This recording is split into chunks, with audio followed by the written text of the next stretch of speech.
dan Cukai. Hadirin dimohon untuk berdiri.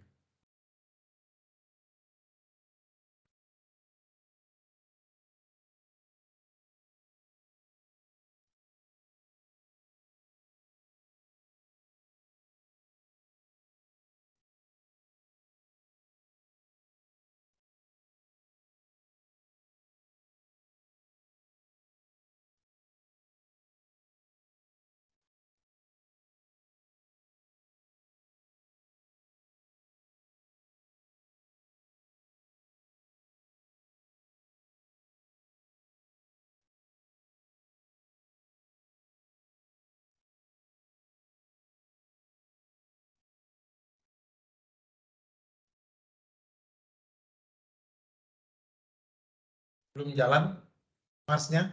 Apakah sudah jalan? Yumna?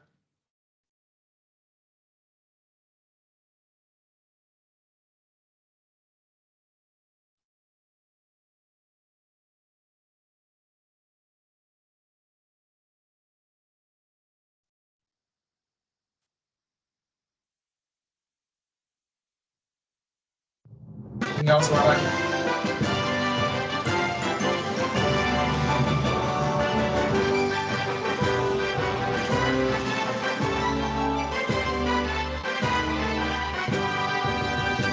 Biar cukai naungan kita bulan tekad bersatu tabur junjung amanat untuk membangun negeri menebarkan visi lantang bergema bersandiwara dengan dunia demi tegaknya martabat bangsa. Senyum budi pekerti pribadi penuh karisma, nama dan teguh komitmen kita bersama. Wajibkan sifat sahaja, menambah empati masa, berdaya menuju kejayaan masa. Gerakan segala daya dan upaya, berbakti untuk hidup proyekti. Menaruh semangat profesionalisme, efisiensi dan pelayanan. Bea cukai kebanggaanku, visimu jadi jiwaku, visimu air darahku, strategimu gerak langkahku. Menuju untuk Tuhan yang besar, sembahkan bakti abdi Tuhan, dan memohon kita teruskan, lanjut terus bea dan cukai.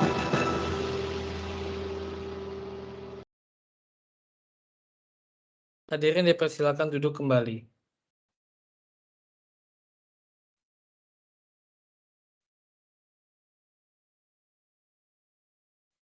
Selanjutnya, yaitu sambutan dari Kepala KPPBC TMPBA Tambua yang akan langsung dilanjutkan oleh pemaparan materi. Kepada Bapak Imade Ariana, kami persilakan.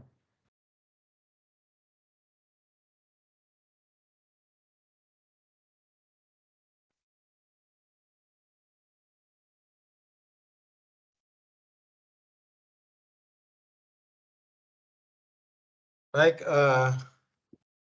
suara saya sudah masuk ya? Ya, kedengaran suaranya, Pak. Terima kasih. Terima kasih Pak Pran. Ini responnya Pak Pran nih luar biasa, paling tercepat. Baik, selamat siang rekan-rekan semua. Assalamualaikum warahmatullahi wabarakatuh. Salam, Om Swastiastu, Namo Buddhaya, salam kebajikan, salam sejahtera buat kita semua.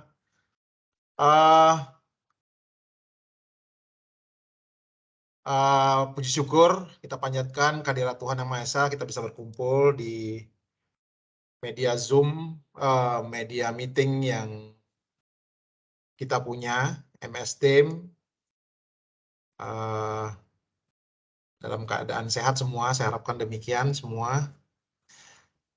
Yang saya hormati para pejabat pengawas, para pejabat fungsional, rekan-rekan Bea Cukai Atambua seluruhnya yang saya banggakan. Ini merupakan kegiatan kita untuk pelaksanaan fokus group discussion triwulan keempat di tahun 2022. Ya, saya harapkan juga seperti pelaksanaan FGD yang sebelumnya triwulan 1, 2, 3 untuk kita secara bersama-sama berdiskusi membahas apa yang menjadi tema sehingga kita dapatkan insight secara bersama-sama ataupun ini kalau untuk materi yang di triwulan keempat ini dengan temanya penguatan budaya Kemenq, mendukung layanan digital dan penerimaan yang optimal, tentunya ada hal yang pengulangan-pengulangan yang terjadi walaupun memang ada trigger pengetahuan dari pimpinan karena adanya aturan baru. Namun tema ini saya rasa sudah terjadi pengulangan, namun saya minta tetap semangatnya untuk memberikan kita mengikuti, kemudian secara bersama-sama kita berdiskusi apa hal-hal yang bisa kita dukung dalam pelaksanaannya, ataupun ada hal-hal yang memang kita perlu diskusikan yang perlunya sekiranya untuk dieskalasi ke pimpinan sehingga kita bisa membuatkan masukan kepada pimpinan untuk arah perbaikan. Baik, saya langsung aja untuk materi yang ini pada kesempatan yang terakhir ini dan di bulan Desember ini kita mau menjelang akhir tahun 2022. Semoga apa yang kita sudah raih dan tadi sudah ada rapat DKO beraneka macam iku-iku yang sudah diraih dan pimpinan atas nama Kak Kanwil dan rekan-rekan di Kanwil juga tadi menyampaikan apresiasi yang luar biasa kepada kita Bea Cukai Atambua yang telah meraih banyak hal prestasi-prestasi sehingga iku-iku kita di tahun 2022 ini bisa kita tutup dengan kegembiraan sesuai dengan semangat kita. Rekan-rekan yang saya hormati, mungkin ini materinya banyak sebenarnya, dan dari materi yang disampaikan ada 3 hal bahannya. Yang pertama dari Biro SDM, dari Sekretariat Jenderal, kemudian ada materi dari Direktorat Informasi Kepabeanan dan Cukai, kemudian ada satu hal materi terkait perpajakan NPWP, sehingga ini materinya sangat kompleks ini. Kebetulan juga dalam hal ini ada unit-unit yang memang berkaitan sangat erat dengan apa yang disampaikan dalam materi ini, khususnya untuk masalah Biro SDM terkait dengan Subag Umum, kemudian juga unit KI ada beririsan. Kemudian ini kebetulan ada hal yang baru mungkin bagi kita Bea Cukai terkait dengan NPWP. Kebetulan juga Pak Darmawan, saya terima kasih sebelumnya Pak Dar, sudah diberikan juga pencerahan dalam rangka memahami isu-isu terbaru di perpajakan, khususnya terkait dengan NPWP.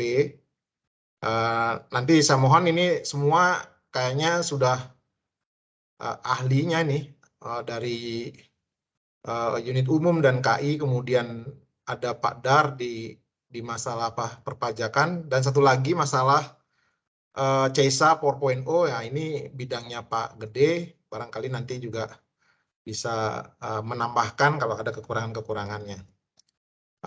Barangkali sudah bisa di-share, Theo, untuk bahannya. Mengalir aja bahannya karena memang sangat banyak, sangat kompleks. Jadi yang mana aja nanti mengena sembari kita, dan bahan-bahan sudah di-share di link tree-nya, di link serbaguna sudah ada. Dan untuk materi yang pertama ini terkait dengan penguatan budaya Kemenkyu. Nah, ini seiring dengan adanya KMK terbaru, KMK 429 kalau nggak salah. Ini di samping KMK 429 kemudian juga ada SE-nya, SE 15 itu akhir Oktober kemarin tahun 2022 dikeluarkan pengetahuan terkait dengan penguatan budaya di lingkungan Kementerian Keuangan. Jadi ada keputusan Menteri Keuangan ditambah dengan surat edarannya. Nah, ini tentunya penguatan ini dengan maksud untuk menguatkan hal-hal yang sudah ditetapkan oleh pimpinan kita terkait dengan khususnya budaya di Kementerian Keuangan. Jadi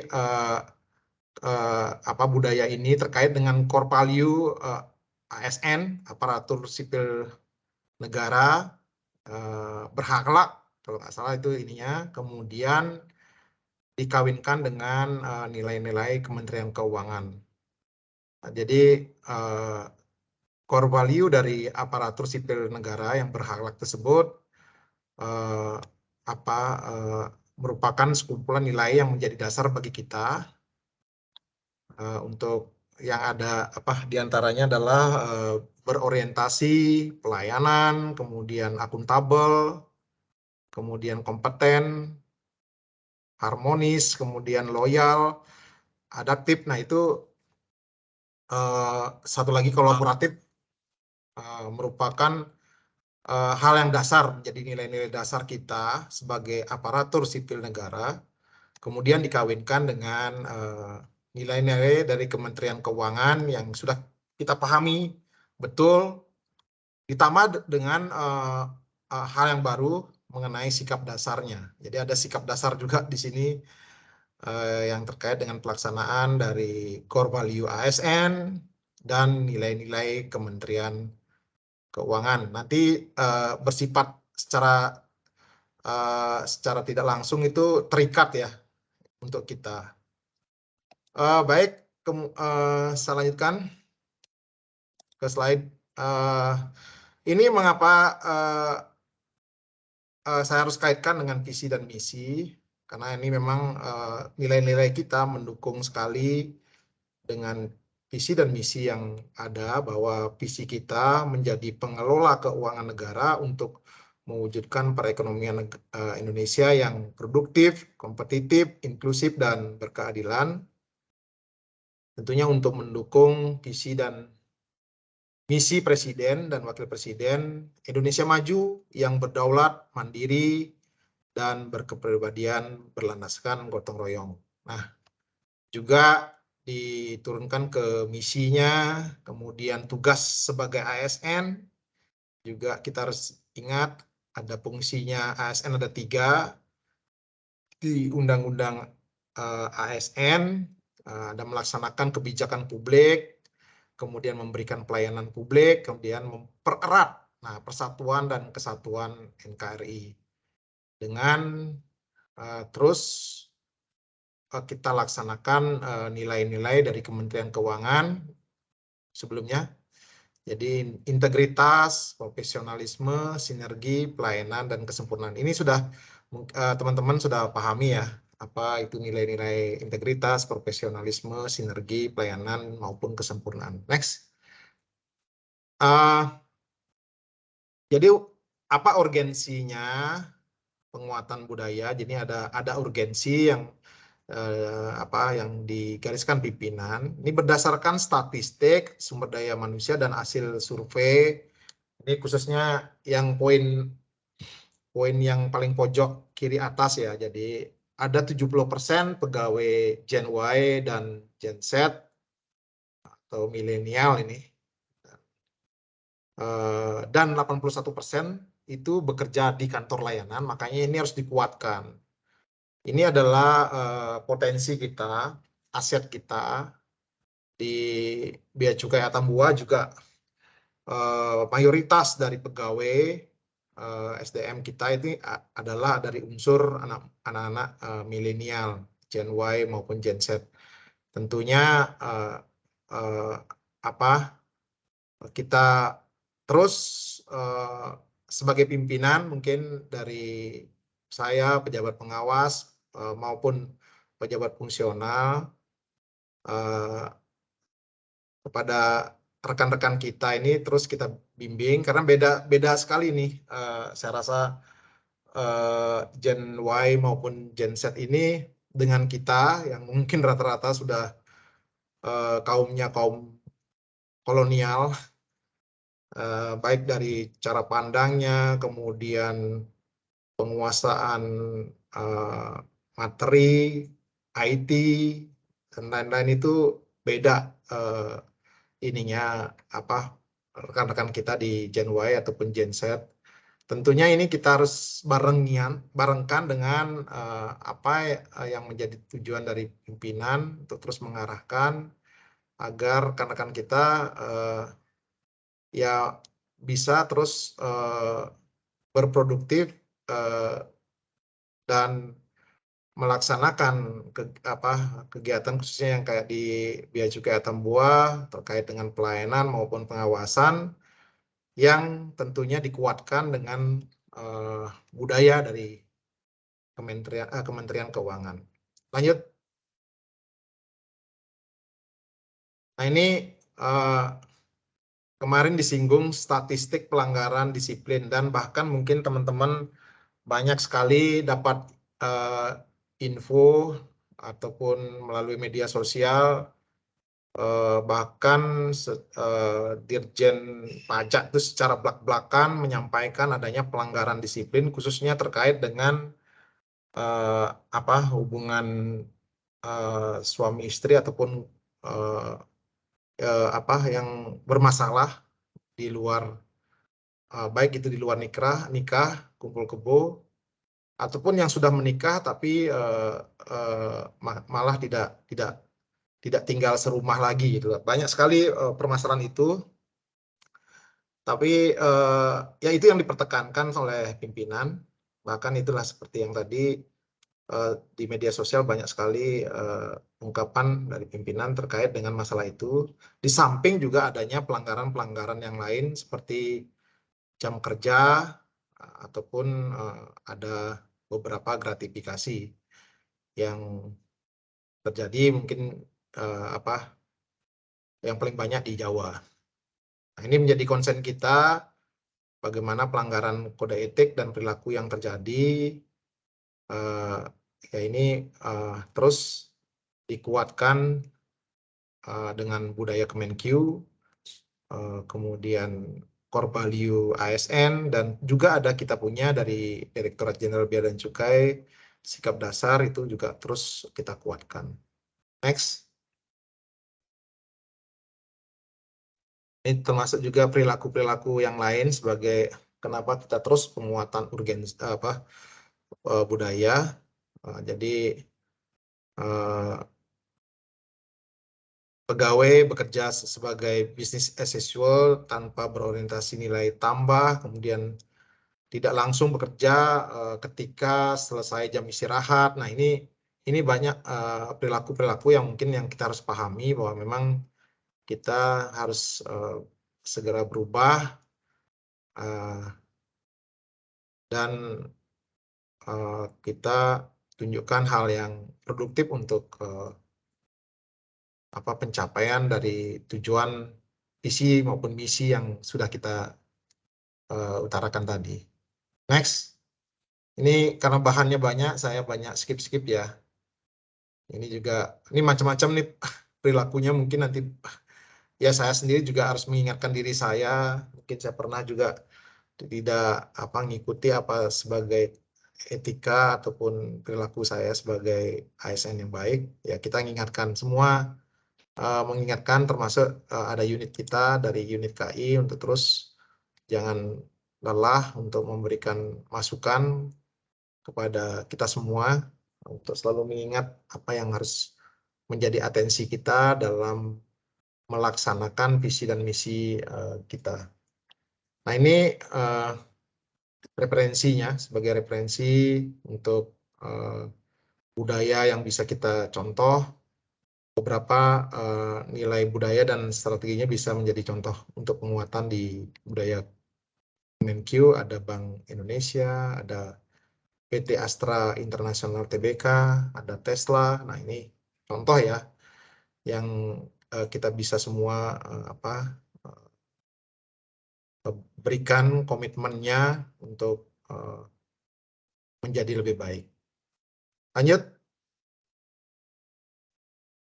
Dan untuk lingkup budaya di Kemenkyu, sistem ekosistemnya, next. Jadi ekosistem budaya Kemenkyu tentunya tadi seperti value-nya ada core value ASN, nilai-nilai Kemenkyu yang sudah dikawinkan.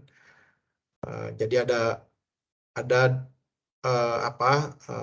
misalnya berorientasi pelayanan ke nilai-nilai Kemenkyu ya di pelayanan. Kemudian kalau untuk integritas itu terkait dengan core value ASN ada akuntabel dan loyal di sana dimasukkan. Kemudian kompeten itu profesional, harmonis dan kolaboratif masuk ke sinergi, dan adaptif kesempurnaan, dan sikap dasar dan perilaku yang efektif. Nah ini kita perlu terus pelajari karena ini udah menjadi isu yang sangat urgent yang ya terkait tadi kondisi SDM kita, sehingga Menteri Keuangan menerbitkan lagi KMK maupun SE untuk penguatan kembali budaya Kemenkyu. Lanjut. Nah, untuk transformasi cara kerja Kemenkyu ada 3 hal, ada workplace maupun workforce. Jadi ada bekerja di kantor, ada flexible working place, kemudian ada workforce. Nah ini kita pahami bahwa sekarang itu budaya kinerja kita, tata cara kerja Kemenkyu sudah bertransformasi. Tentunya ini juga harus kita ikuti, merupakan budaya kita juga, bagian dari enabler yang harus dibangun oleh Kemenkyu, karena ini terkait dengan inisiatif strategis dari Kemenkyu di tahun 2022. Budaya kerja Kemenkyu didorong untuk lebih kolaboratif dan selaras dengan penguatan branding Kemenkyu 1 Kemenkyu. Jadi Kemenkyu 1 ya kita semua dari seluruh direktorat unit eselon 1 untuk bersatu untuk atas nama Kemenkyu, dan dari segi aplikasi pun kita sudah memiliki 1 Kemenkyu yang sudah di launching dan sudah dilaksanakan. Nah itu menjadi ciri kita, bentuk transformasi cara kerja dari Kemenkyu, sehingga mendukung baik itu kerjanya workplace maupun workforce. Next. Nah ini prosesnya untuk terbentuknya suatu budaya. Jadi suatu hal yang kita terus jalankan berulang-ulang, yang sudah menjadi ketentuan baik dari core value ASN, kemudian nilai-nilai Kemenkyu, sikap dasar. Kalau terus berulang-ulang kita lakukan, maka terbentuklah suatu budaya. Nah, budaya ini menjadi kebiasaan, dan itulah yang mencerminkan menjadi sikap dan perilaku dari suatu organisasi. Nah, ini sehingga ya nilai-nilai inilah yang menjadi yang diyakini secara jangka panjang akan menentukan arah perilaku maupun sikap kita. Contohnya ini terkait integritas yang sangat ditekankan di kita, menjadi poin yang pertama, baik itu di kementerian, kemudian di kita ada klik jujur, seharusnya jujurnya di depan karena biar memudahkan, jadinya klik jujur. Nah, jujur juga menjadi poin yang utama. Jadi pegawai Kemenq adalah pegawai yang anti korupsi, dan selalu mencegah dan menghindari korupsi, menolak tidak melakukan korupsi, dan tidak suka korupsi. Nah, ini menjadi ininya, di mana dicontohkan dalam sinergi Kemenq satunya, pegawai Kemenq memiliki sinergi yang kuat, terbiasa berkolaborasi dalam bekerja dan melakukan kolaborasi dengan unit lain. Hal ini kita sudah lakukan di Kementerian Keuangan 1 di Atambua. Tadi pun saya terus komunikasi dengan pajak, dengan teman-teman KPPN. Kemarin pun terakhir kita patroli bareng, kemudian banyak hal-hal yang kita lakukan dalam rangka konsepnya Kemenq 1, termasuk upaya kita untuk mendorong ekspor, meningkatkan perekonomian di perbatasan. Untuk ekspor, rencana kita ke depan adalah ekspor perdana produk aqua atau aqua Danun yang akan diekspor oleh PT Tirta Investama. Nah, ini juga perlu kita siapkan, teman-teman, dan saya sudah berkoordinasi dengan Kabid Fasilitas untuk dibantu dalam pelaksanaannya. Nah, terkait dengan perpajakan, nah tadi ada pertanyaan, jadi saya undang Pak Irawan untuk membantu proses perpajakan mereka, karena mereka tuh sebelumnya berproses di Surabaya, sekarang mau diarahkan ke Atambua. Tentunya ini akan menjadi poin buat kita untuk meningkatkan ekonomi di perbatasan. Tentunya terkait dengan devisa yang akan meningkat. Dan ini tidak hanya fokus pada produk aqua Danun, akan selanjutnya, karena ini menjadi grup dia di sana, ada Garuda Group, termasuk barang-barang yang lain yang memang biasa diekspor ke Dili akan nanti diarahkan via Atambua atau lewat darat. Next.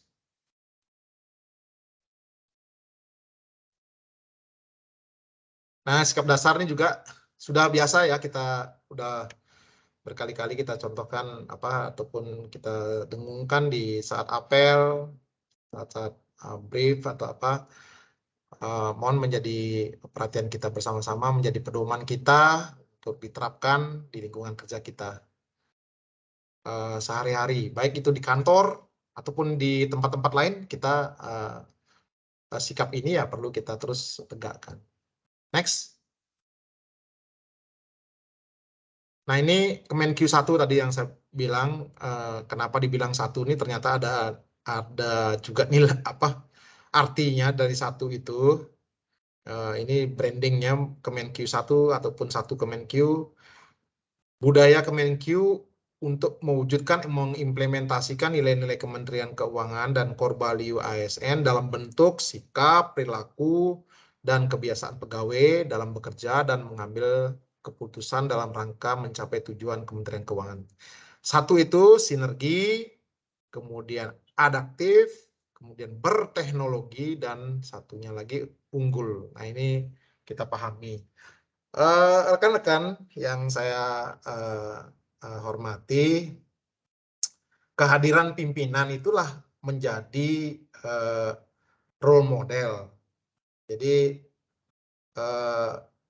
tadi kaitannya dengan sumber SDM kita banyak dari kaum milenial, sedangkan saat ini di Bea Cukai Atambua ini rekan-rekan yang khususnya menduduki pejabat pengawas ataupun pejabat fungsional memang menjadi sebagai role model untuk memberikan contoh kepada rekan-rekan kita, khususnya yang kaum milenial yang jumlahnya sangat besar dibanding kita, untuk terus memberikan contoh sikap, perilaku, kebiasaan yang brandingnya sesuai dengan branding budaya Kemenq itu, yaitu Kemenq 1. Inilah apa yang kita lakukan.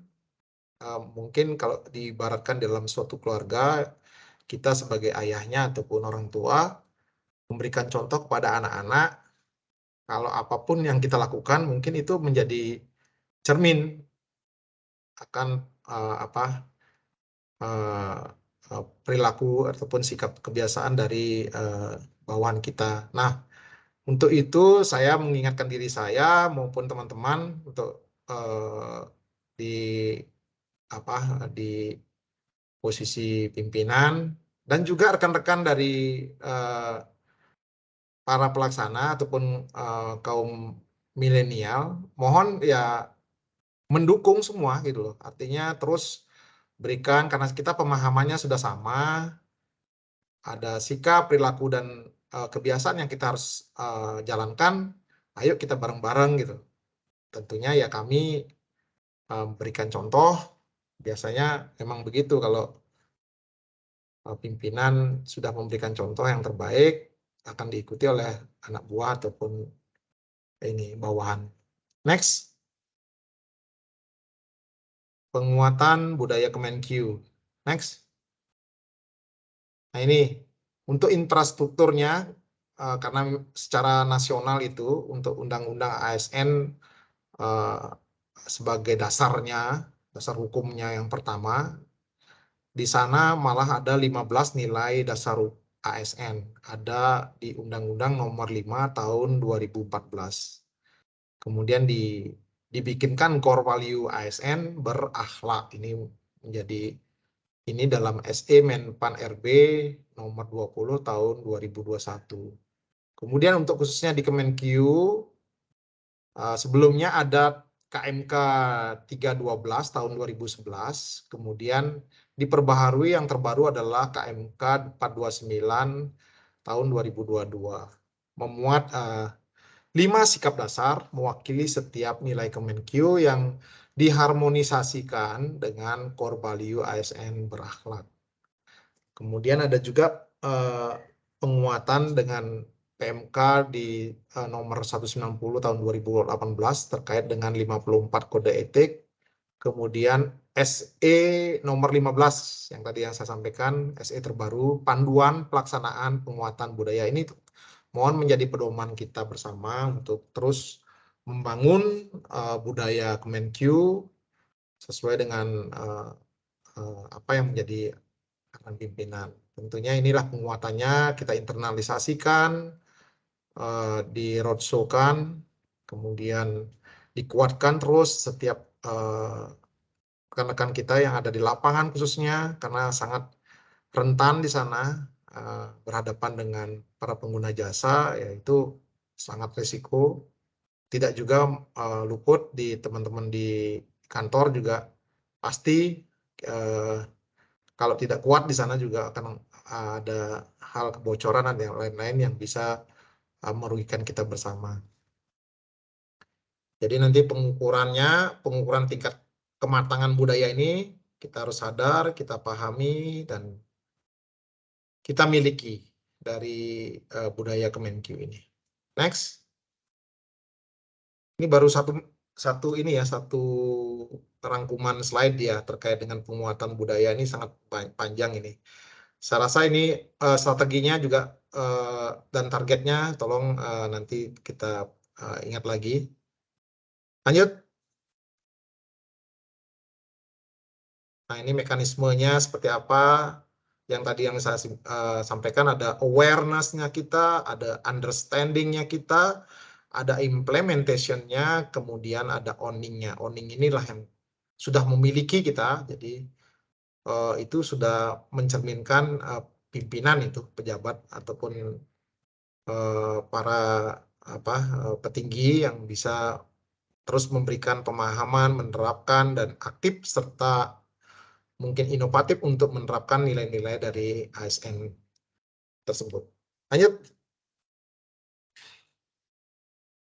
Nah, ini dari milestone-nya dari tahun 2022 ini sudah ada KMK, kemudian ada SE, kemudian programnya nanti untuk di tahun 2023 ada reinforcement. Kita berharap ada penghargaan value champion dari unit Eselon 1, kemudian implementasinya seperti apa, baik berupa penghargaan ataupun punishment, kemudian enforcement-nya di sana untuk pelaksanaan. Dan di tahun 2024 itu sampai kita berharap bahwa budaya Kemenq ini menjadi role model untuk instansi lain. Next. Ini sama juga ada duta transformasi, mudah-mudahan di kita nih banyak sekali duta-dutanya dan yang telah memahami bagaimana budaya Kemenq sering mengkampanyekan baik secara tematik budaya Kemenq tersebut, kemudian terus melakukan penguatan sehingga ya kita sudah menjadi brandingnya Bea Cukai Atambua adalah orang-orang yang memiliki kompetensi di bidang penguatan budaya Kementerian Keuangan, sehingga ini menjadi contoh juga ke unit yang lain gitu. Nah, ini yang saya harapkan kita harus bersatu di sini untuk menguatkan diri kita sendiri, kemudian lingkungan semua untuk terus mengkampanyekan hal ini sehingga ini menjadi brand new-nya kita lah, artinya brandingnya Bea Cukai Atambua. Walaupun di perbatasan tetap memberikan yang kontribusi yang luar biasa buat institusi. Next. Itu untuk poin yang pertama, untuk tema yang pertama. Selanjutnya, next.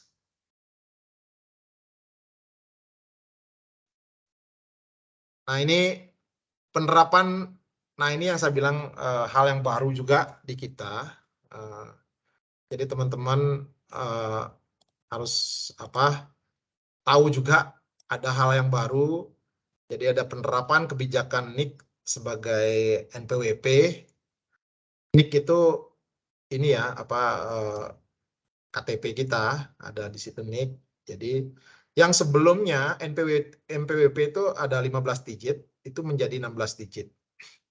Nah, ini merupakan materi yang sangat penting karena tidak hanya menyangkut kebijakan pemerintah secara sektoral, melainkan juga secara nasional ini, karena mempunyai konsekuensi lain, yaitu berubahnya jumlah digit NPWP dari 15 digit menjadi 16 digit. Kemudian ada juga konsekuensi lainnya, yaitu dihapusnya NPWP cabang yang nantinya akan diberikan NITKU atau nomor identitas tempat kegiatan usaha, dan ini juga ada kaitannya dengan program pemerintah yang lain terkait Satu Data Indonesia. Nah, ini akan ke depannya bahwa NIK kita itulah data yang bersifat nasional, apapun kegiatan kita membutuhkan NIK sesuai dengan perpresnya di Perpres 83 tahun 2021 dan pelaksanaan konfirmasi status wajib pajak yang saat ini sudah berjalan. Penerapan kebijakan ini merupakan kerangka strategi di dalam konteks Direktorat Jenderal Pajak dan Kemenq dalam implementasi layanan digital. Nah, ini sesuai dengan tema. Nah, ini administrasi pajak Indonesia menuju tax administration.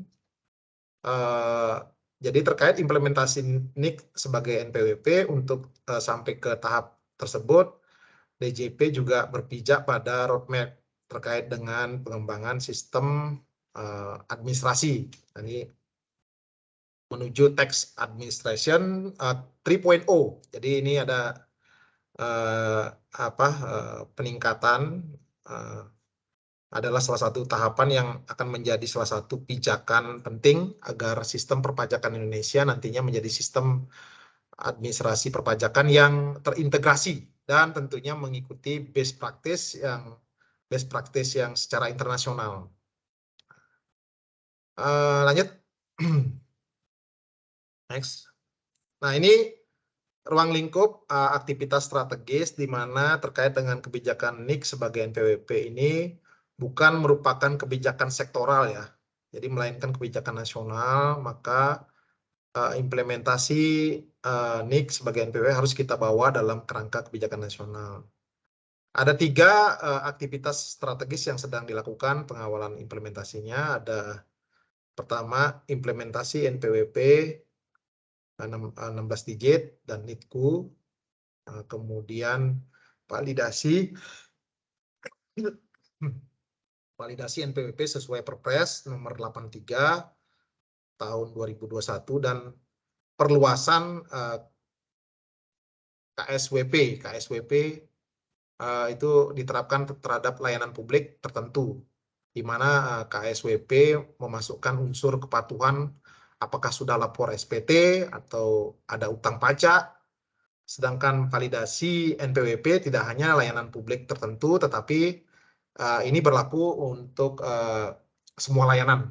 Jadi semua layanan pemerintah dengan tujuan akhirnya nanti tidak hanya dalam konteks kepentingan pajak, tetapi juga dalam lingkup Kemenq. Nah, ini isu-isunya. Kalau kita bicara data yang nantinya diterima oleh Kemenq di unit eselon 1, itu termasuk dari Direktorat Jenderal Pajak, dari seluruh entitas di luar Kemenq, harapannya seluruh kementerian lembaga, Pemda maupun asosiasi pihak lain sudah menerapkan validasi NPWP di dalam sistem informasi mereka, sehingga data yang masuk ke Kemenq adalah data yang sudah teridentifikasi subjeknya, kemudian valid tentunya. Dan selama ini banyak sekali data yang mengalir di Kemenq maupun DJP itu, tetapi data-data itu masih diperlukan tindak lanjut effort untuk mengidentifikasi subjek, pemiliknya maupun data yang ada di sana, karena belum menerapkan validasi NPWP atau NIK secara keseluruhan. Next. Ini konsep NPWP to be. NPWP to be. Jadi secara teknis NIK sebagai NPWP pada perubahan NPWP menjadi 16 digit ini secara sederhana adalah bahwa wajib pajak itu yang saat ini sudah memiliki NPWP 15 digit itu tidak, baik itu seorang pribadi maupun badan, tidak perlu harus datang ke kantor pajak untuk meminta NPWP 16 digit. Jadi wajib pajak khususnya penduduk Indonesia atau WNI itu yang berstatus NIK itu sudah valid. Ini bisa dicek di lamannya Direktorat Jenderal Pajak, maka NPWP yang 16 digitnya adalah NIK tersebut gitu. Bagi wajib pajak badan yang sudah punya NPWP 15 digit akan diterbitkan NPWP secara langsung oleh Direktorat Jenderal Pajak, digitnya menjadi 16 digit. Nah, NPWP tersebut akan disampaikan secara langsung oleh DJP melalui email ataupun layanan DJP. Next. Untuk ini gambar bisa kita lihat nih gambaran umumnya bahwa timeline dari implementasi NIK sebagai NPWP itu sampai tanggal 31 Desember 2023 masih. Jadi wajib pajak orang pribadi maupun pemutakhiran data secara mandiri yaitu NIK untuk memastikan statusnya valid dalam sistem administrasi DJP. Kalau NIK statusnya tidak valid, maka akan berimbas negatif buat usahanya. Contohnya ada permasalahan pada pemotongan PPh pasal 21. Jadi ini harus diupdate sehingga valid dia, dimutakhirkan secara mandiri seperti itu.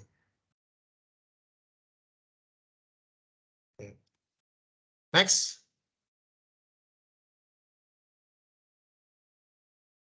Lanjut. Oh, udah ya. Oke. Terkait pemutakhiran mandiri, maka saya ingatkan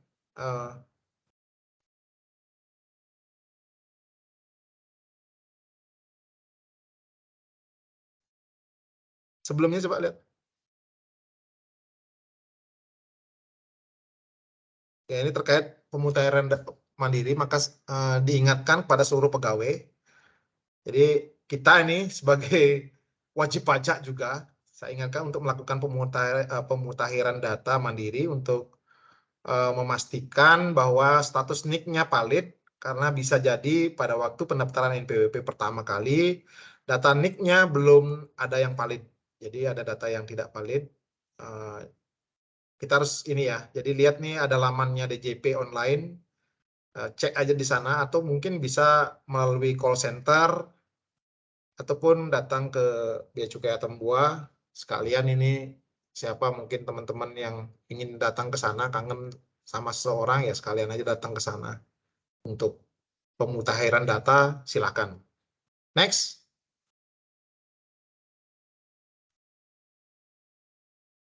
Lanjut. Nah, ini data utamanya yang akan dirubah, apa yang dicek di sana, data induk NIK-nya, kemudian nama, tempat lahir, tanggal lahir, status validitasnya valid, kemudian apa perlu konfirmasi, langsung dilakukan pemutahiran data di sana. Lanjut.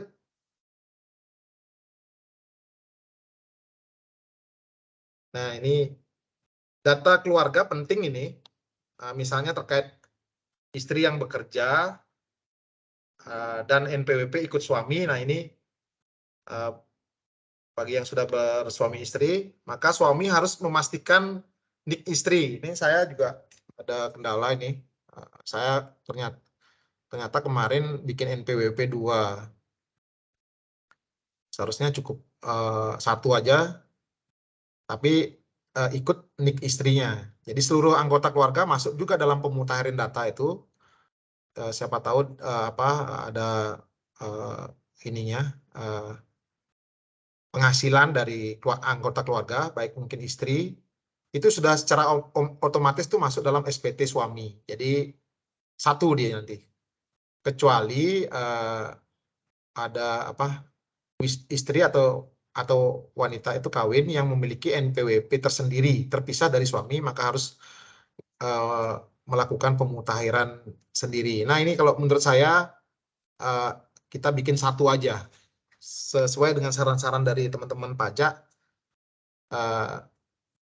Ya bikin 1 aja NIK suami, apa NPWP suami aja.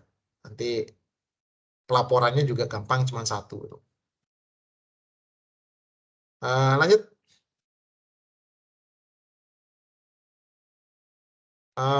Ini kedepannya untuk mempermudah administrasi perpajakan, jadi NPWP cabang tidak diberikan kepada setiap cabang atau tempat kegiatan usaha, pembayaran, kemudian pelaporan pajak itu sepenuhnya NPWP pusat, dan informasi dari masing-masing lokasi usaha akan diberikan identitas, yaitu NITKU tadi, nomor identitas tempat kegiatan usaha.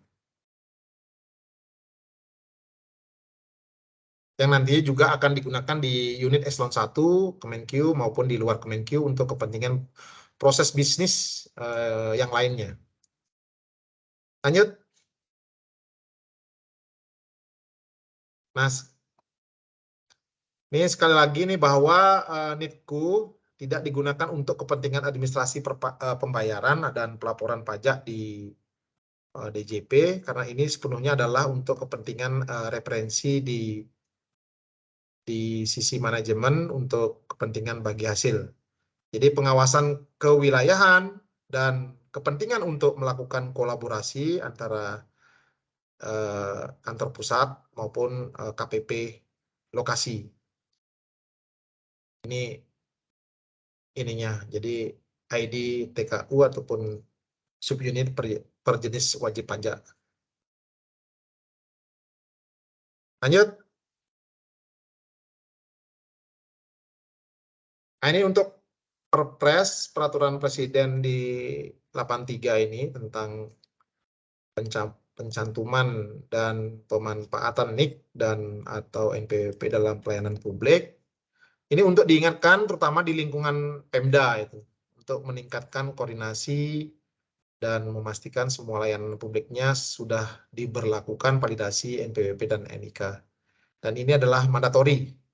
Sistemnya harus ready paling lambat itu 9 September 2023 sampai apa yang terakhir kita ininya kan 31 Desember 2023. Jadi 9 Desember itu sudah mandatori dia, sudah ready. Lanjut. Progres validasi NPWP dan KSWP menggunakan 16 digit dalam pelayanan publik. Ini terdapat beberapa pelayanan ya yang difasilitasi oleh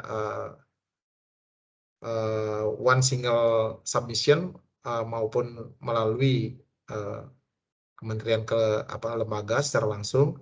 Jadi di OSS itu juga diberlakukan validasi NPWP dan KSWP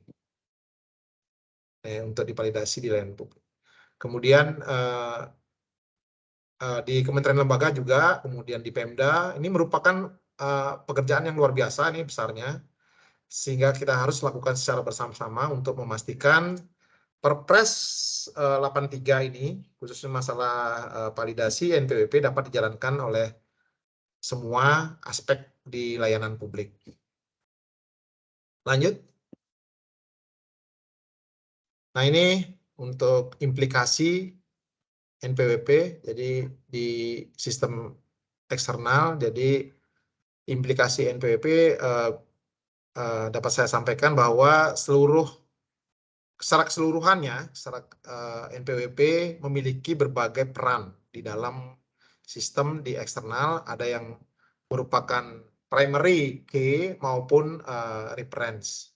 Nah, ini sistem logic ini juga ya nanti kita kalau yang sebagai reference database maupun konversi. Lanjut di slide berikutnya. Ini ya ini dukungan teknis dari DJP ya.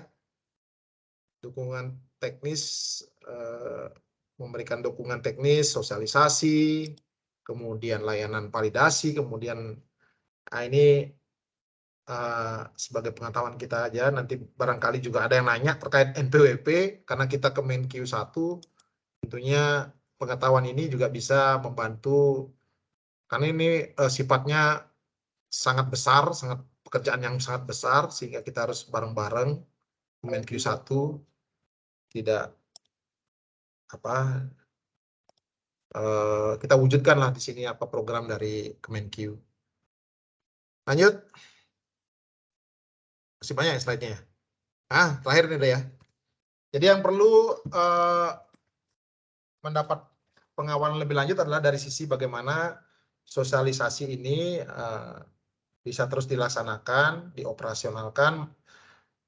Jadi teman-teman dari DJP khususnya nih, Kanwil, kemudian KPP Pratama, kemudian memberikan sosialisasi ke seluruh stakeholder yang terdampak agar segera mereka melakukan asesmen, pemutakhiran data, semua sistem yang mereka miliki, baik dari sisi pelayanan publik, kemudian sistem penggajian, sistem pengadaan, sistem kepegawaian, validasi NPWP, dan segala macam. Nah ini kita terus lakukan karena ini terdampak atas perubahan digit NPWP dari 15 menjadi 16, yang tentunya membutuhkan waktu yang sangat panjang, makanya itu rentan waktunya hampir setahun untuk terus kita dukung, yang nantinya kita bisa sosialisasikan kepada stakeholder, terutama di lingkungan Pemda dan asosiasi. Demikian untuk materi yang kedua. Untuk materi yang ketiga, nah ini saya rasa sih materi yang ketiga ini sudah banyak yang kita pelajari ya, teman-teman. Jadi CISA 4.0 ini yang sempat juga menjadi isu di tahun kemarin ya, tahun 2021, sempat down dan sangat banyak sekali permasalahan. Nah, namun dengan semangatnya kita yang CISA di 4.0 ini, yang sudah diuji cobakan, dipiloting, diimplementasikan. Tujuannya adalah untuk mewujudkan pelayanan publik yang modern dan inklusif melalui NLA. Nah ini jadi aplikasi CEISA kita ini yang sudah dilaksanakan di tahun 2021. Nah, CEISA bertransformasi menjadi CEISA 4.0 yang sekiranya adalah tampilannya user friendly ya, artinya sangat mudah buat kita dan tentunya sudah disosialisasikan, diuji cobakan.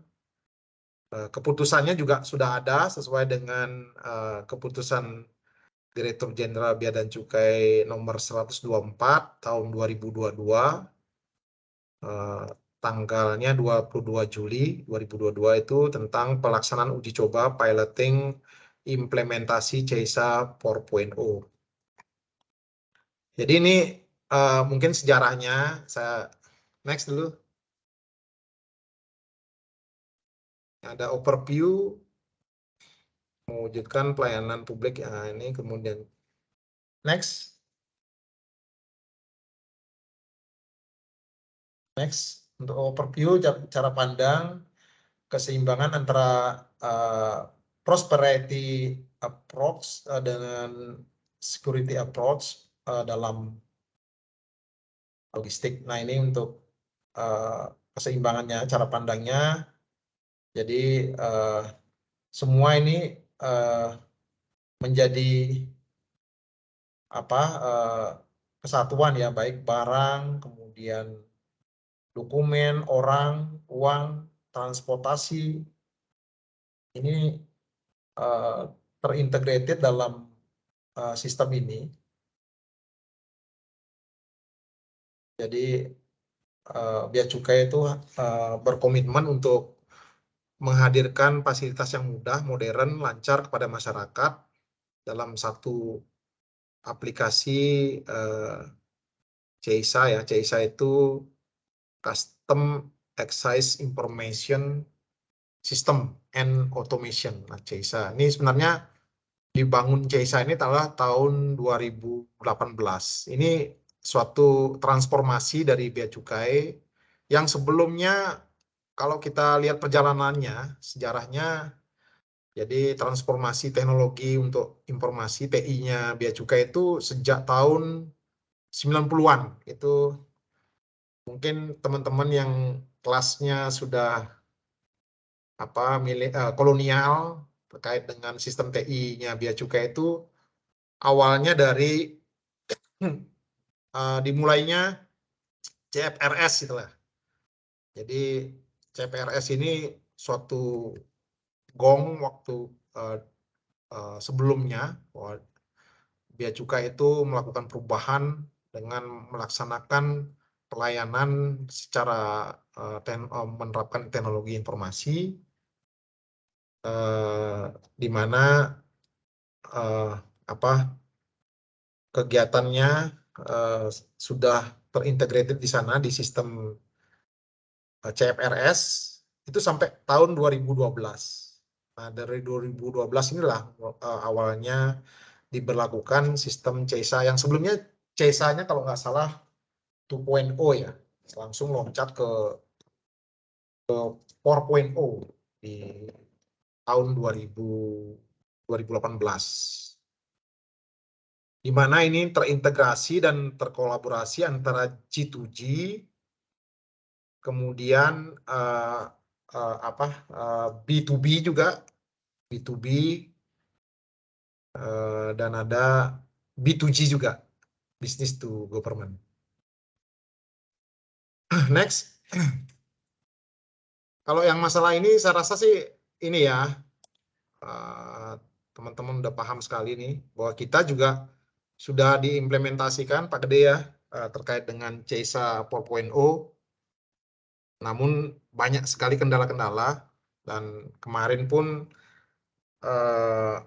ya khususnya terkait impor, saya lakukan terus komunikasi di teman-teman pelayanan, karena ya sebenarnya sistem ini adalah diciptakan untuk memudahkan pelayanan. Namun karena ada permasalahan, kendala, dan kita tidak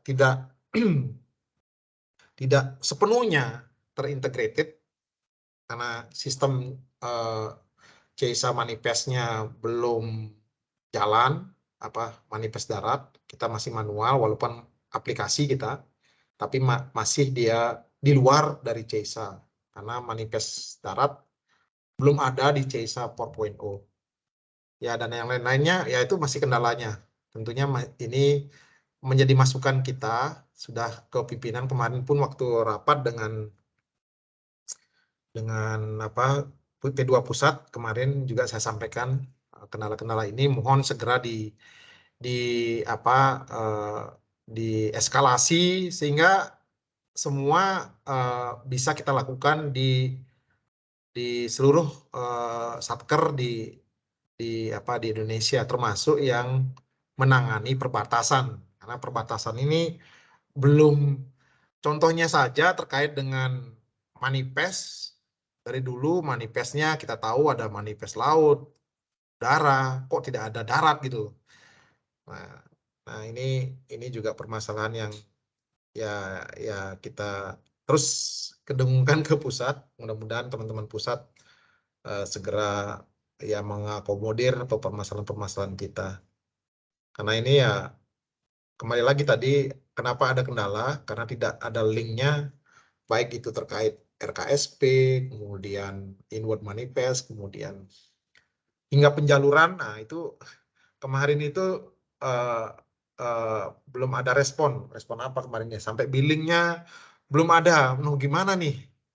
Ya terpaksa saya lakukan ya manuver yang mungkin ada risiko, tapi saya masih ini terkait pelayanan ini yang perlu kita ini. Jangan sampai kita dengungkan IT kita luar biasa, ternyata macet pelayanan karena belum sinkronnya, belum terintegratednya sistem, sehingga stuck gitu.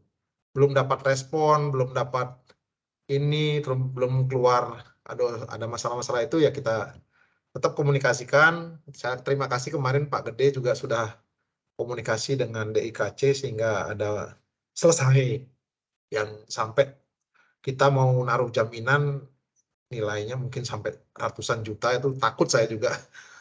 Wah kalau ini dipermasalahkan ya kita bisa digantung itu. Tapi saya masih tetap kita koordinasikan ke pusat, akhirnya itu bisa kita laksanakan. Next. Ya ini juga sebagai overview kita, intinya ini sangat mendukung 4.0 ini, CISA 4.0 untuk pelaksanaan tugas kita. Lanjut.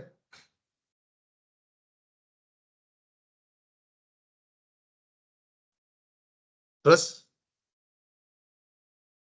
nah ini bagaimana transformasi digital untuk mengubah cara berinteraksi dan transaksi ini yang ada jadi industri 4.0 ini diadop oleh CISA seperti apa, seperti tadi yang saya jelaskan tahun 90 kita CFRS, kemudian ada pakai floppy disk. Nah, kalau mungkin teman-teman yang milenial nih nggak tahu ada floppy disk ini ya. Jadi yang sekarang tuh paling flash disk yang dipakai ya, ataupun sudah yang canggih-canggih pokoknya. Dulu tuh kita masih ada floppy disk pun ada ukurannya paling besar gitu, nah kecil. Nah ini perjalanannya seperti itu nih, sehingga akhirnya sekarang sudah simple melalui channel-channelnya. Ini ada dulu single channel, kemudian multi channel, cross channel, sampai omni channel. Wah, sampai terbitnya NLE ini. NLE ini suatu terobosan ya dari Bea Cukai, sehingga kita menjadi leadingnya di sana untuk proses ekspor impor di pelabuhan. Lanjut. Nah ini waktunya sudah lewat saya ya. Sekiranya masalah CISA 4.0 ini sudah kita sering buka juga, ada aplikasi-aplikasi di sana, inovasinya banyak sekali.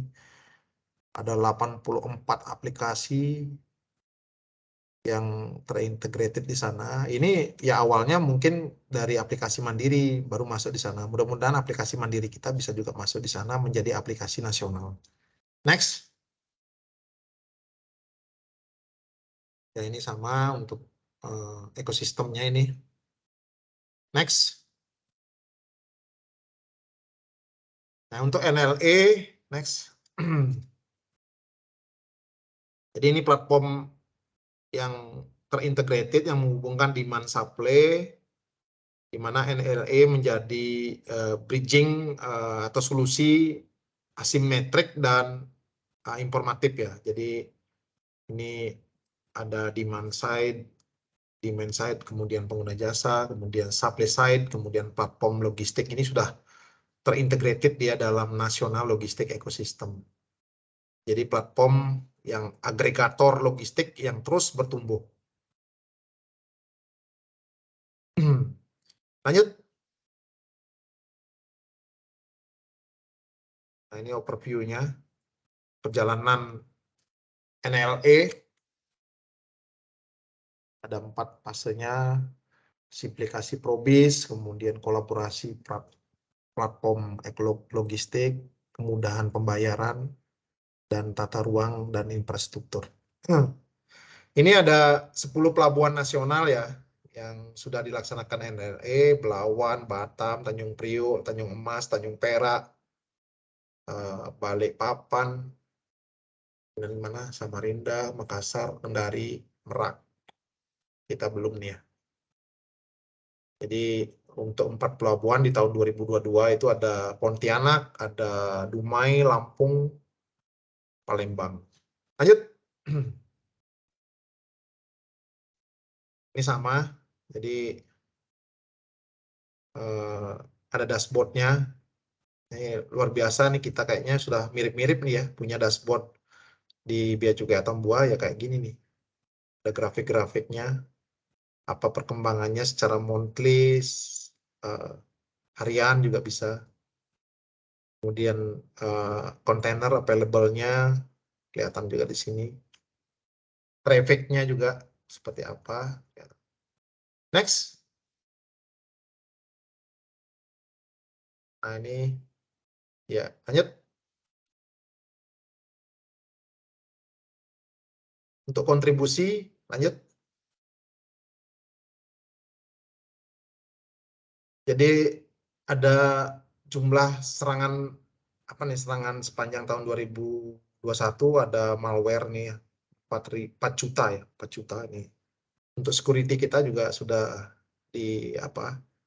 diperkuat lagi. Jadi terus bisa menangkal.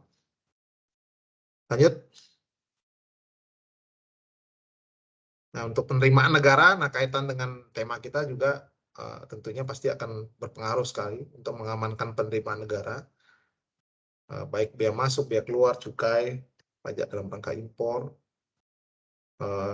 dengan aktivitas transaksinya sampai 40.000 per hari, 350.000 dokumen per hari.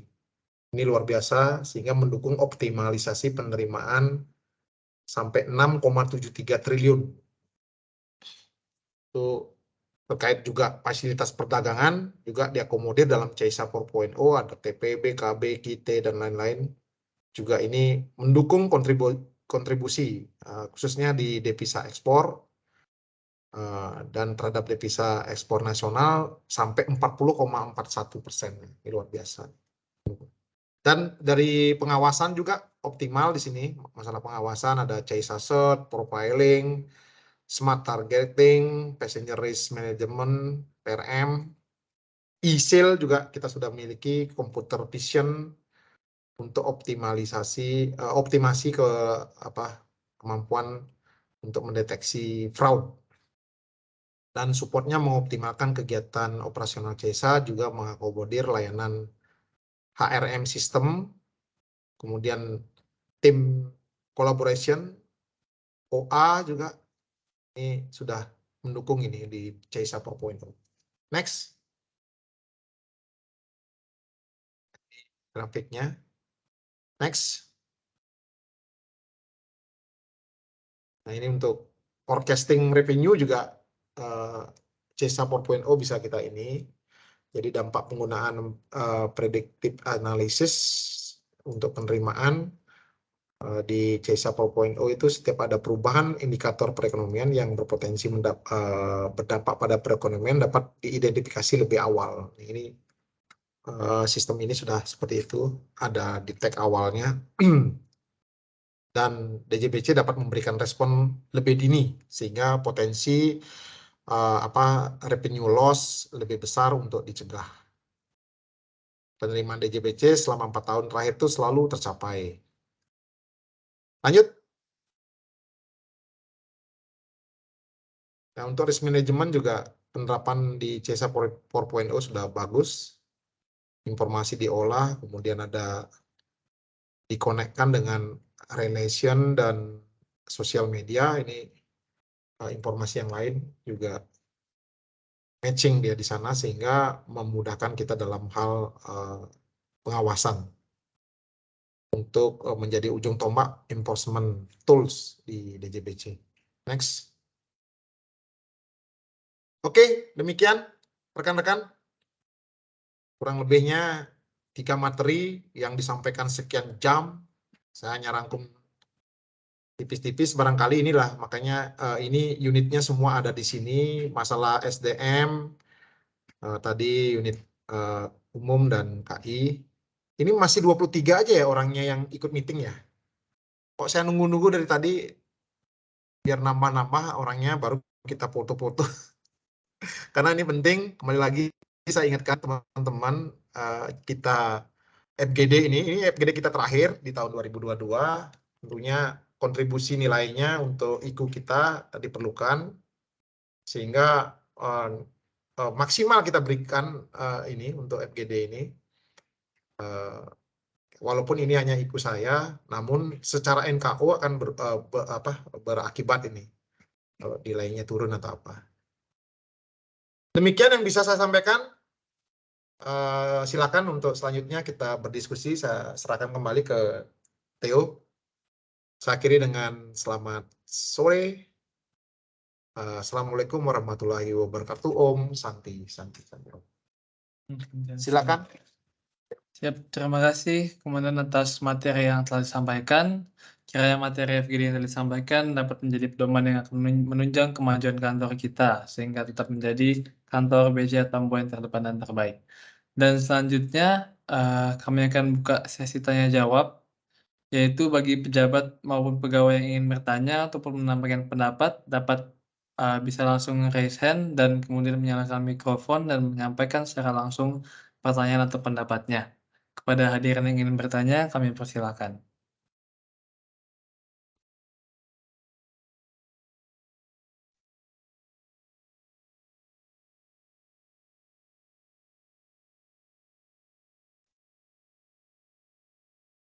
Ini dari tadi 23 aja ya akunnya. Barangkali satu akun ada berapa orang ya?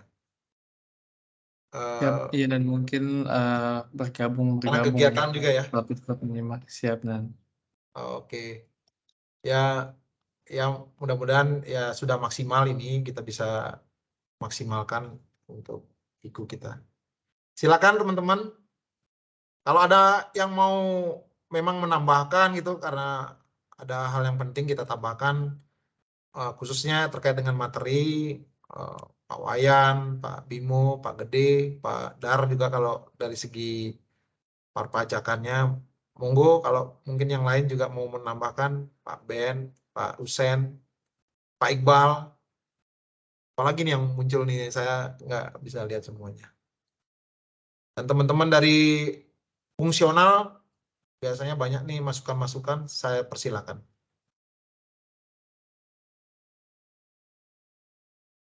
Selamat sore Pak Made. Oke, silakan Pak Dar. Ya, cuma izin menambahkan aja. Ya. Mumpung masih fresh disampaikan oleh Bapak Kepala Kantor tadi Pak Made. Mari kita rekan-rekan agar segera melakukan update data NIK itu di DJP online, meskipun batas waktunya masih sampai dengan 31 Desember 2023, daripada nanti kita lupa gitu. Saya tadi sudah nyoba sebelum FGD ini, ternyata cukup mudah dan tidak makan waktu lama juga.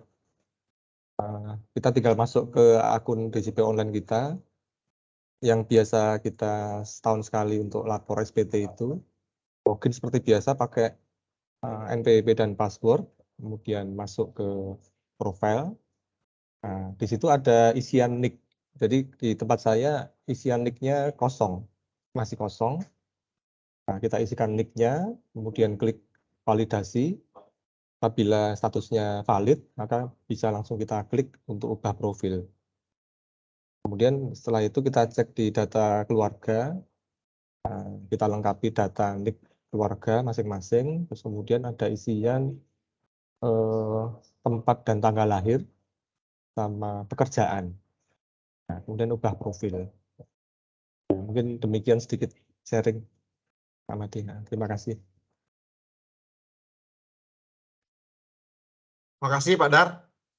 Ini imbauan ya seperti yang kita biasa lakukan.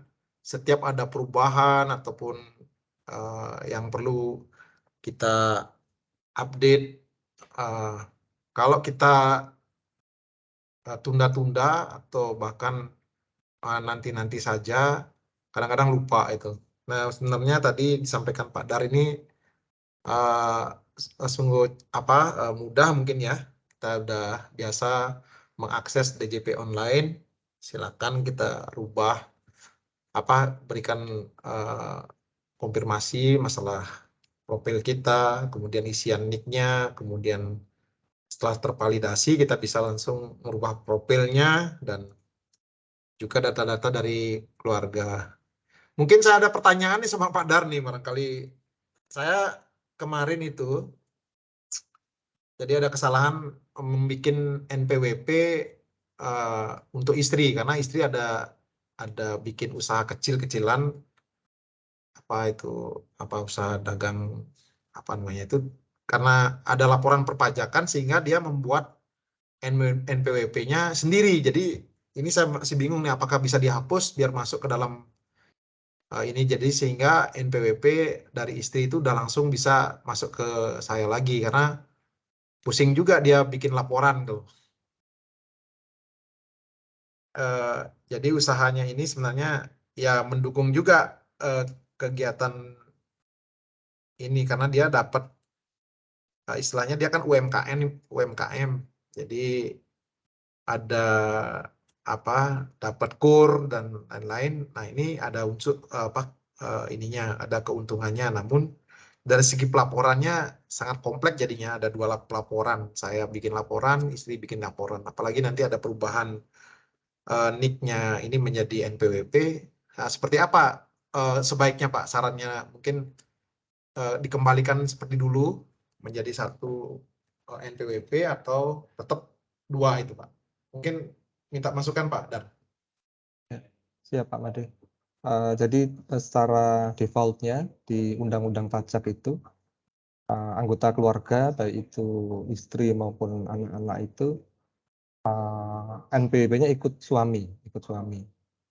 Nah, kalau wanita kawin yang sudah terlanjur membuat NPWP itu bisa mengajukan permohonan penghapusan, Pak. Permohonan penghapusan ya dengan alasan ikut NPWP suami gitu. Nah, terus nanti di pelaporan pajaknya waktu Pak Made lapor SP tahunan itu bisa dimasukkan data omsetnya, data omset usaha istri. Demikian. Nah, mungkin nanti ketika Pak Made lapor SPT tahunan sudah tidak bisa lagi memakai form yang 1770S. 1770S itu untuk sederhana, itu kan S artinya sederhana. Itu untuk karyawan.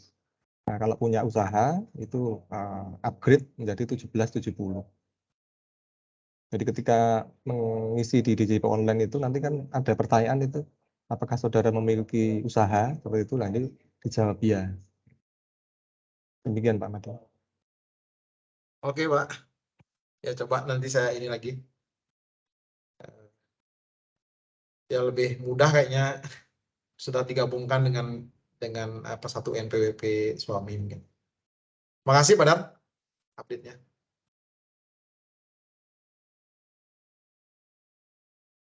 Silakan kalau yang lain ada yang ingin menambahkan. Ini kayaknya Pak Bendito berubah jadi Anya ini. Anya. Nah, senyumnya. Wah, baru aslinya muncul.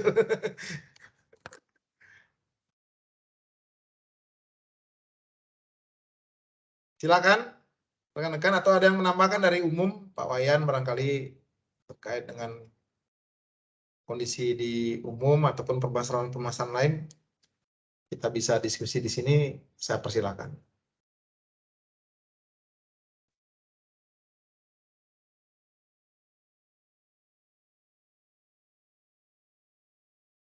Pak Gede barangkali.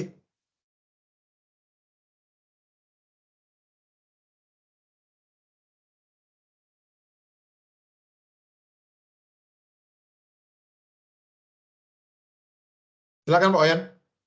Baik. Terima kasih Pak Made yang kami hormati, teman-teman semua, jabat administrasi dan rekan-rekan yang mengikuti acara pada sore hari ini. Tadi disebutkan masih 22, 23, sekarang berkurang jadi 22. Semoga teman-teman selalu dalam keadaan sehat. Mari kita saling mendoakan. Mungkin itu salah satu budaya yang bisa kita terapkan di Bea Cukai Atambua, saling mendoakan. Karena disebutkan pada slide tadi, semua instansi, baik instansi di Kementerian Pendayagunaan Aparatur Negara sudah mengeluarkan core value atau nilai-nilai ASN yang disebut dengan berakhlak tadi. Kemudian di Kemenq juga ada nilai Kemenq yang sering kita ingat dengan IPSPK-nya.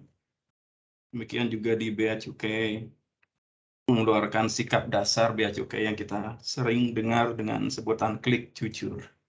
Semoga juga kita bisa menerapkan semuanya di setiap kegiatan dan perilaku kita. Terkait dengan hal itu, kita juga di Bea Cukai Atambua sudah melakukan e-learning ya kalau nggak salah di awal bulan November terkait penguatan budaya organisasi, di mana sebagian besar bahannya hampir sama dengan yang disampaikan Pak Made tadi. Cuman ada beberapa memang yang tidak ada disebutkan di pembelajaran itu terkait dengan pelanggaran yang paling banyak atau yang sering atau yang sering terjadi di ASN atau di Bea Cukai juga atau di Kementerian Keuangan pada umumnya tadi. Yang menarik di situ disebutkan pelanggaran yang paling banyak itu terkait dengan pelanggaran disiplin terkait dengan jam kerja. Kembali ke budaya tadi, budaya juga disebutkan di slide tadi dan di istilah KBBI juga disebutkan kebiasaan ya. Tadi di slide kebiasaan yang sama dan dilakukan oleh kelompok orang dalam suatu organisasi di mana kebiasaan itu dilakukan secara terus-menerus. Yang dilakukan secara terus-menerus ini dianggap sebagai suatu pembenaran sehingga menjadi suatu budaya. Jangan sampai kayak tadi disebutkan terkait pelanggaran disiplin terkait dengan jam kerja menjadi suatu kebiasaan terus-menerus sehingga menjadi budaya, kan seperti itu. Itu menyinggung sedikit terkait dengan slide tadi. Semoga hal-hal seperti itu tidak terjadi di internal kita. Kemudian yang kedua terkait dengan perubahan nomor identitas ya di KTP menjadi NPWP. Terima kasih juga sudah disampaikan tadi dan diingatkan kembali oleh Pak Darmawan bagaimana cara merubah profil, terus melengkapi data. Yang terpenting di sini adalah update kita terkait dengan validasi data yang mulai berlaku 1 Januari 2024 tadi. Diharapkan sebelum itu semua kita di sini yang mempunyai NPWP sudah melakukan update data seperti yang disebutkan Pak Darmawan tadi. Terus yang ketiga terkait dengan CESA 0.0, ya, ini CESA atau sistem ini sudah dibuat dengan demikian luar biasa, sudah memberikan masukan sangat banyak tadi, keuntungan terhadap organisasi kita. Tugas kita apa sekarang adalah untuk mempertahankan yang baik, jangan sampai dipergunakan oleh orang yang tidak atau mempunyai niat yang kurang baik. Ya, caranya gimana? Salah satunya dengan menjaga password dan kerahasiaan kita. Ya, kita harus setiap hari menjaga dan jangan sampai disalahgunakan. Kalau saya dulu di PPD itu password itu hampir setiap bulan kalau nggak salah Pak. Jadi harus selalu dirubah, harus selalu diganti. Ya, nanti penjelasannya mungkin Pak Gede yang lebih kompeten dalam hal ini. Saya mengingatkan itu, mari kita menjaga semua kerahasiaan yang terkait dengan sistem kita yang sudah berjalan dengan baik dan sangat memberikan manfaat yang luar biasa bagi organisasi. Saya rasa demikian Pak Madi, terima kasih atas waktu dan kesempatannya. Baik, terima kasih Pak Wayan. Luar biasa dari kupas tadi Pak Wayan ada nggak salah 4 poin yang saya tangkap. Mungkin sedikit tanggapan dari saya terkait dengan pelanggaran ini. Ini pelanggaran yang disampaikan tadi dalam slide memang seperti itu, bahkan ini di grup-grup sampai grup dari, karena saya ikut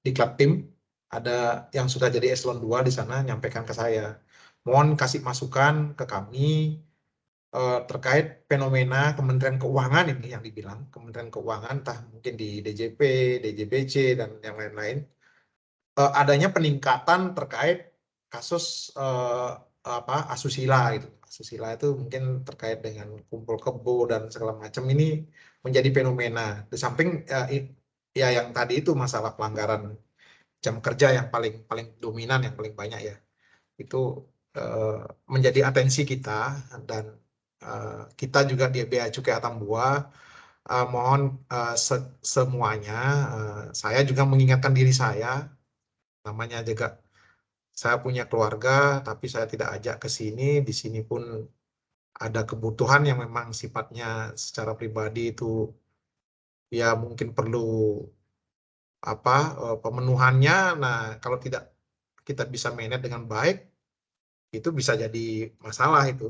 Bahkan kalau sampai nanti terjadi kasus di sana, ini akan ya merugikan si pegawai sendiri gitu loh, dan bahkan secara institusi Bea Cukai Atambua jadi jelek namanya atau seperti apa.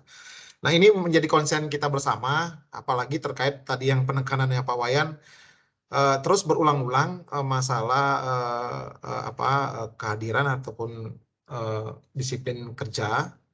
Saya juga ya mengingatkan diri saya juga, karena pertama pasti dilihat dari absensi itu secara realnya administrasi kita, hadirnya kita dari absensi di sana. Ya, walaupun memang ada mekanisme kita karena kesibukan kerja lupa absen gitu loh, ya melalui konfirmasi absen gitu. Namun kalau kita bikin, karena namanya kita mulai ini penguatan budaya, kebudayaan itu berawal dari hal-hal atau kebiasaan-kebiasaan yang kita lakukan. Ya kalau sudah ya punya rasa di sana untuk bertanggung jawab kita untuk melaksanakan budaya absensi itu dengan tepat waktu dan sesuai ketentuannya, ya itu jadikanlah itu budaya gitu loh. Jangan sampai budayanya malah terbalik, budayanya jadi lupa absen budayanya gitu.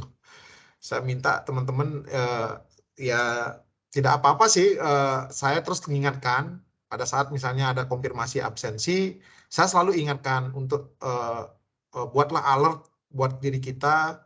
Kalau misalnya absen pagi ada alertnya, secara sistem sudah ada, tapi kalau mau ya HP pun gampang itu disetting untuk bisa absen pagi gitu, atau untuk setiap hari itu ada pakai alarmnya atau segala macam, itu bisa dengan smartphone bisa membantu kita juga untuk mengingat, karena manusia namanya punya sifat yang mudah lupa atau apa. Tapi kalau kita bisa dibantu oleh teknologi, saya rasa itu bisa kita. Dan setelah kita berulang-ulang sudah jadi ingat kita, Pak, oh pagi saya harus absen gitu. Karena absen itu sudah mulai bisa dilaksanakan kalau nggak salah jam 5 itu kan misalnya. Tapi kan nggak mungkin kita misalnya absennya jam 5 di PLBN. PLBN kan bukanya jam 7 atau apa. Nah itu ya disesuaikan di sana seperti apa. Kalau misalnya yang tinggal di mes ya bisa dia lakukan tuh. Jangan sampai ada, terus saya lihat peningkatan saat konfirmasi absensi itu menjadi ini kita ya. Namun kalau ya saya semangatnya di situ, ngasih terus tidak pernah lelah ngasih tahu ke teman-teman yang lupa absen atau gimana. Ya itu juga menambah ribetnya administrasi kita. Kalau bisa lupa absen tuh harus bikin konfirmasi, harus mengetahui saksi-saksi segala macamnya. Ya itu pengingatnya kita bersama ya teman-teman ya, terkait dengan budaya ketertiban kita sesuai dengan nilai-nilai ASN dan Kementerian Keuangan.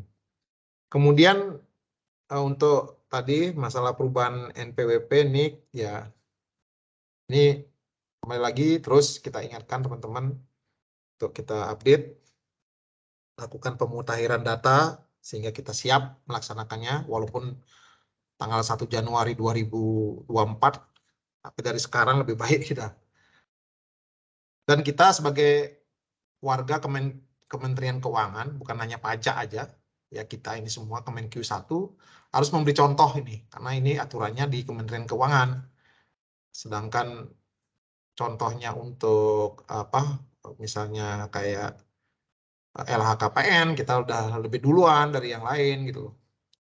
Dan tingkat ininya ketertibannya sudah mencapai 100%. Nah, sekarang saya himbau di kantor kita aja di Bea Cukai Atambua ini, kita udah dari sekarang nih anak buah juga ingetin dari teman-teman pejabat pengawas, ayo selesaikan masalah NPWP ini biar beres, sehingga nanti pada saatnya pasti ada evaluasi dari pimpinan, oh Bea Cukai Atambua sudah 100%. Nah, itu suatu nilai yang besar tuh buat kita tuh, artinya wah awareness-nya dari Bea Cukai Atambua ini luar biasa. Termasuk juga tadi masalah awareness terkait security 4.0, di mana ya sedemikiannya sudah dibuat aplikasi yang memudahkan kita melaksanakan tugas dan manfaatnya luar biasa. Tentunya ada security yang harus kita pegang di sana. Security itu juga menyangkut masalah integritas di sana. Jadi untuk terus menjaga user ID juga ada memang ketentuannya kita harus rubah ataupun seperti apa untuk demi keamanan security awareness-nya ya kita lakukan itu ya. Barangkali itu kalau ada tanggapan dari Pak Gede barangkali untuk terkait dengan baik CISA 4.0 ataupun yang lain, saya persilahkan. Kalau dari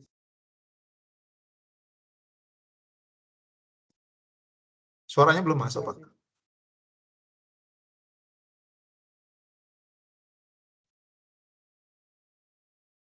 apa sudah tidak didengar? Kurang besar kayaknya sih suaranya. Jadi terkait yang Saya nggak ada masukan, tapi juga Pak Made dan ditambahkan juga dengan Pak Wayan sudah menyampaikan semua lah intinya ya terkait dengan CISA 4.0. Memang transformasinya seperti itulah dari CFRS sampai dengan sekarang. Namanya juga aplikasi baru tentunya dalam perjalanannya pasti ada lah gangguan, penyesuaian gitu loh. Cuman ya itulah mohon dimaklumi ya memang di IKC sendiri juga mengarahkan untuk kemudian memang kita itu dari unit yang mengawasi tentang IT itu tetap berhubungan dengan mereka begitu. Nah, cuman ya di kita khususnya di perbatasan kan memang beberapa tools yang terkait dengan aplikasi yang nantinya menjadi apa namanya aplikasi yang harus diterapkan di perbatasan itu memang belum ada. Cuman mungkin sedikit unek-unek dari kami di sini bahwa pusat itu menganggap bahwa itu sudah ada gitu loh. Ya itulah yang menyebabkan akhirnya kemarin itu seperti yang disampaikan oleh Pak Made terkait dengan impor kita beberapa kali kendala dalam 3 minggu itu memang agak susah karena pusat itu menganggap bahwa CISA 4.0 atau apa namanya manifest darat versi CISA 4.0 itu sudah ada gitu loh. Sehingga sistemnya di sana sudah dibuka untuk CISA.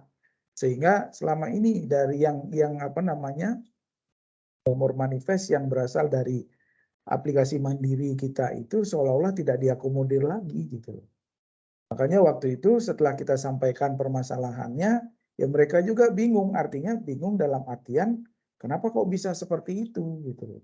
Ternyata programmernya sudah melock itu bahwa yang harus masuk di nomor apa manifest itu adalah harus yang CISA 4.0 padahal selama ini berjalan adalah ditambahkan secara manual. Nah, itulah mungkin menjadi penyebabnya kemarin dan saya juga sudah sampaikan kepada kepala seksi yang bertanggung jawab tentang hal ini. Ya intinya mereka minta maaf lah. Akhirnya saya waktu itu agak keras juga ngomong kalau gitu mana aplikasi manifest darat kalian mana sini bawa ke saya trial di sini bila perlu pilot project langsung saya bilang begitu. Cuman ya memang nyatanya aplikasinya belum ada. Pun demikian dengan aplikasi ECD.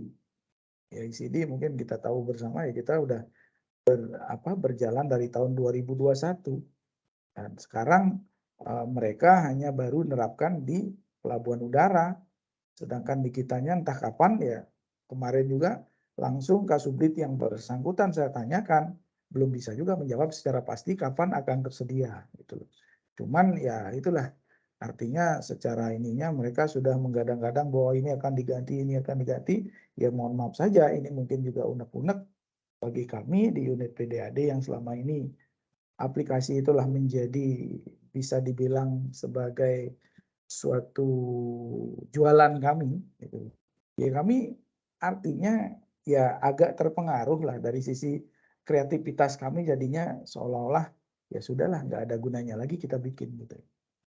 Mungkin itu ya mungkin unek-unek saya aja ya. Mungkin itu Pak Made yang bisa saya sampaikan. Terima kasih atas kesempatan. Makasih Pak Gede. Ya seperti itulah udah usaha-usaha maksimal yang kita lakukan. Saya juga waktu kemarin udah sampaikan juga tolong diperhatikan gitu. Karena kita memang sudah seperti itu teknologi. Kenapa untuk masalah perlintasan darat belum diakomodir sampai sekarang. Saya sudah seperti itu sudah mengingatkan teman-teman dari pusat. Dan kami udah keliling kemarin Pak Gede, saya juga ke DIKC juga agak responnya agak apa ya seperti lambat saya lihat ya. Terkait juga kita ada permintaan data itu di pingpong kita. Saya ada di sana pun di pingpong. Jadi suruh ke Pak Muslim, kemudian ke Pak Sarwo. Waduh, saya bingung juga gitu. Di pusat kita seperti itu loh. Ya nanti kita terus ini Pak berikan terus masukan setiap ada rapat-rapat pimpinan mungkin kita terus minta biar jangan dilupakan terkait dengan kebutuhan kita di perbatasan terkait dengan CISA 4.0. Terima kasih Pak Ide. Mungkin izin Pak Made nambahkan lagi sedikit. Saya tidak tahu Pak Bimo apakah sudah menyampaikan ke Pak Made. kemarin sebenarnya dari idenya Pak Bimo, seperti Pak Made ketahui kan kita ini lagi mau meluncing aplikasi baru yang namanya kalkulator IKU, itu terkait perhitungan IKU. Nah, kemarin idenya Pak Bimo untuk kemudian dicoba disondingkan dulu dengan bidang KI, Kanwil gitu. Nah, kemarin Pak Kabid KI ternyata memberikan waktu kita besok siang untuk kemudian sekedar memperkenalkan lah kepada mereka dulu, barangkali ada hal-hal yang nanti mungkin perlu ditambahkan atau mungkin perlu dikurangi, sehingga nanti berdasarkan timeline yang kita buat di awal Januari.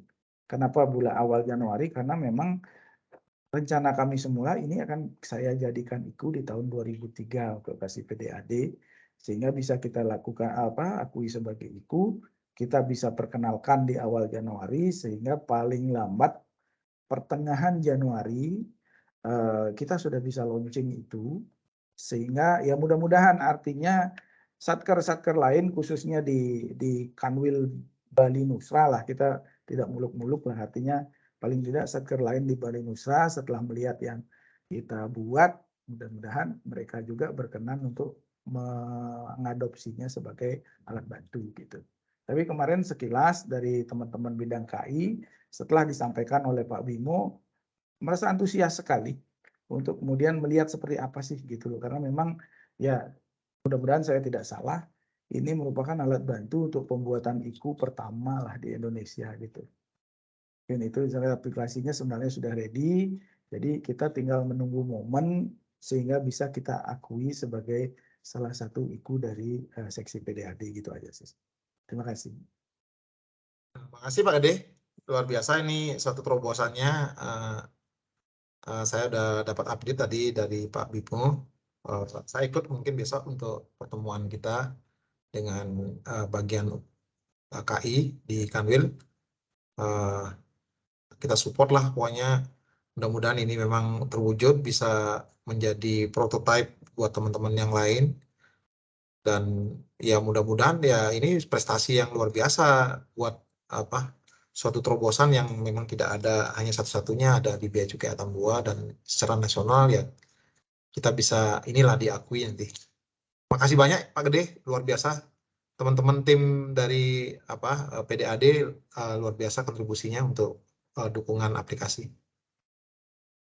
Mungkin sementara begitu ya, karena ini jumlahnya 23, tadi sempat juga turun-turun.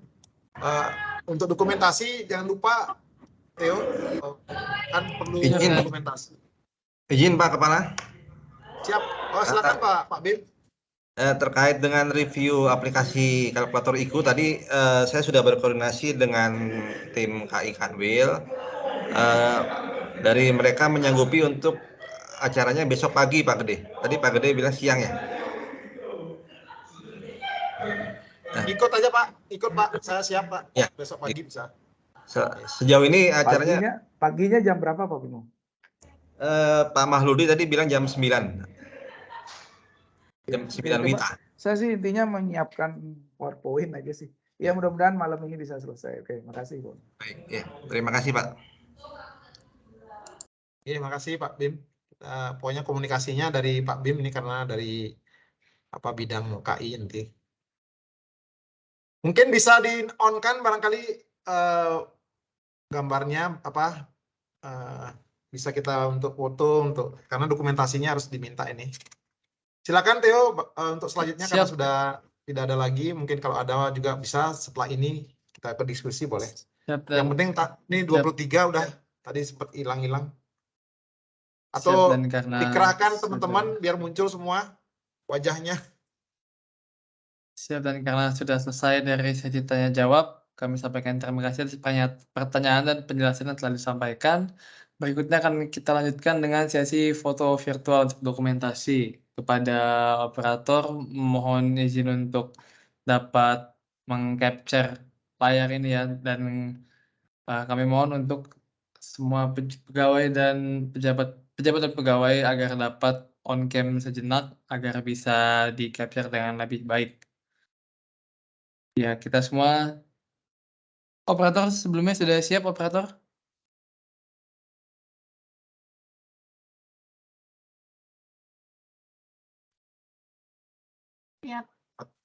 Oh, siap. Siap? Oke. Oke, kita mulai foto pertama pose formal dulu, mungkin hanya dengan tersenyum. 1, 2, 3. Ya, Nah, karena tangan lagi, mungkin siap dan siap. pakai tangan Pose- aja biar pose ada kelihatan selanjutnya, tangannya. Boleh tangannya bebas. Pose menggunakan tangan di Tangan, kepal. nah, dikepalkan boleh. Sekali lagi, 1, 2, 3. Ya, kemudian selanjutnya gaya bebas. Gaya bebas bisa menggunakan gaya yang sekreatif mungkin. 1, 2, 3. Oke, baik. Terima kasih kepada pejabat dan pegawai semuanya. Sebelum akhirnya acara, mohon izin menyampaikan dan mengingatkan kepada seluruh pejabat dan pegawai untuk dapat mengisi daftar hadir yang sudah tertera di Linktree yang sudah kami sampaikan di grup Atambua Bisa. Terima kasih. Dan hadirin sekalian, berbagai rangkaian acara telah kita lewati bersama. Demikianlah acara hari ini berakhir. Saatnya saya, Theodor Andreas, selaku MC, pamit undur diri dan mohon maaf sebesar-besarnya apabila terdapat kesalahan dalam perkataan maupun perbuatan. Wassalamualaikum warahmatullahi wabarakatuh. Salam sejahtera bagi kita semua. Om Santi Santi Santi Om. Terima kasih Komandan, senior rekan-rekan semuanya. Makasih Theo, Makasih makasih rekan-rekan semua. semuanya.